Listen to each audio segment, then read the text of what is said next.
Welcome to Boulder, Colorado and the 2012 USA Ultimate College Championships. Hi, I'm Elliot Trotter. The first day of competition is in the books, with many of the top seeds proving that they are deserving of the ranking. In the Open Division, second-seeded Pitt faced off against UC Davis. Early on, it was all Pitt, as Patrick Earls found a streaking Julian Hausman, who snagged a quick grab for the score. Pitt up 5-0. UC Davis tried to stay alive, down 1-6, when Ben Hubbard sends the inside-out backhand to Justin Duong, who pulls it down for the score. In the end, Pitt proved to be too much for the Dogs, stringing together a nice sequence of passes, ending with Ethan Beardsley finding Colin Connor in the end zone for the game winner. Final score, Pitt 15, UC Davis 5. Next up in the Open Division, it was the number 1 seeded Oregon Ego matching up against 6th seed Minnesota Grey Duck. Early in the game, Oregon showing off some of its defense with a Who's Your Daddy layout by Aaron Hahn, knocking down Stephen Mancey's pass to Kyle Hoosby for your jack-in-the-box play of the day. Soon after on offense, it was Aaron Hahn again making the play. He goes up to pull down the hammer from Charlie Wilson Moses. Ego up 1-0.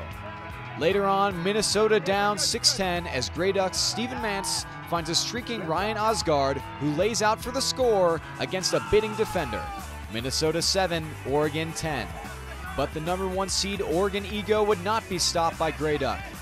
Up 13-8, again it's Charlie Wilson Moses with the dish assist to Camden Allison Hall for the score. Oregon wins with a final of 15-9. In round 3, it's the Wisconsin Hodags and Minnesota Duluth Northern Lights.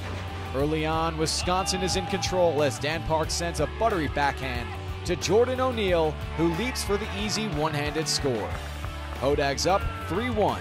Minnesota Duluth wasn't ready to roll over yet, and Ryan Picarna proves it on the defensive end as he sneaks between two Hodags to make the deflection.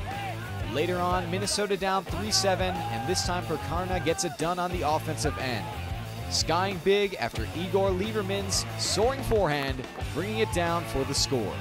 Northern Lights only down by 3. In the end, the 4th-seeded Hodags prove they're not taking anyone lightly.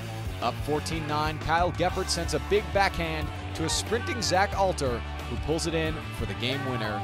Final score, 15-9. And in our Court U matchup of the day, it's Carleton College taking on Tufts.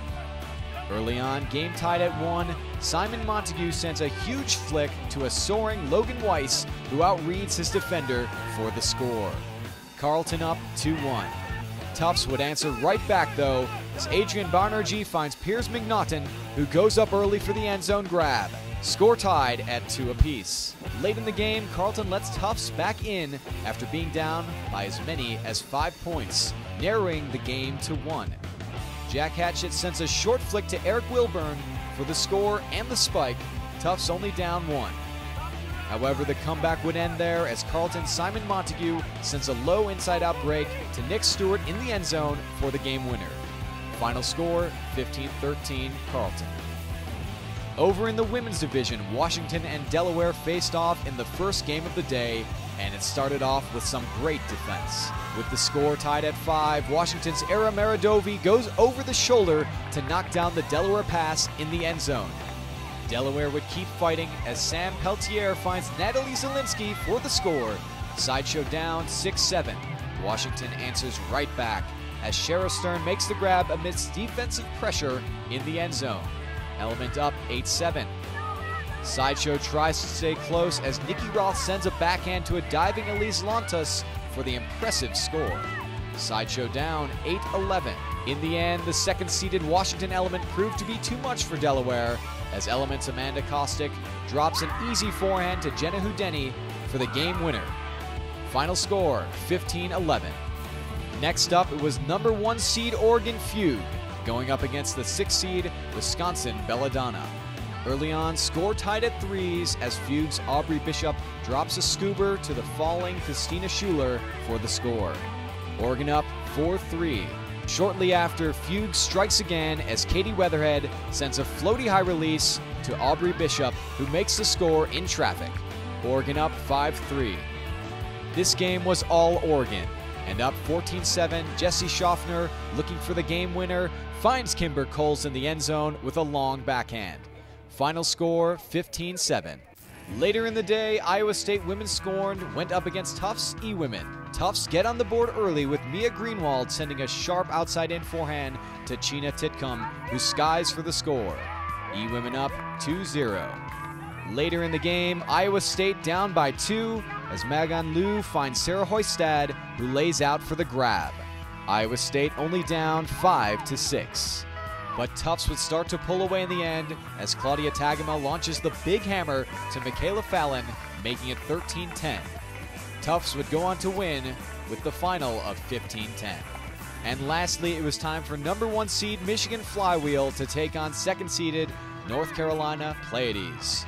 Early on, UNC down by 3 and looking for their first score when Shelly Cohn sends a long backhand to Kelly Duncan, who lays out for the grab. UNC down 1-3. Flywheel in control up 5-1 as Annie Fisher finds Becky Moore, who makes the bobble catch. Michigan up 5. Later in the game, Flywheel up 14-9 and looking for the game winner when Radika Bargov sends a short, wobbly forehand to Lizzie Grober for the W. Final score, 15-9. And that concludes a great opening day of competition here in Boulder.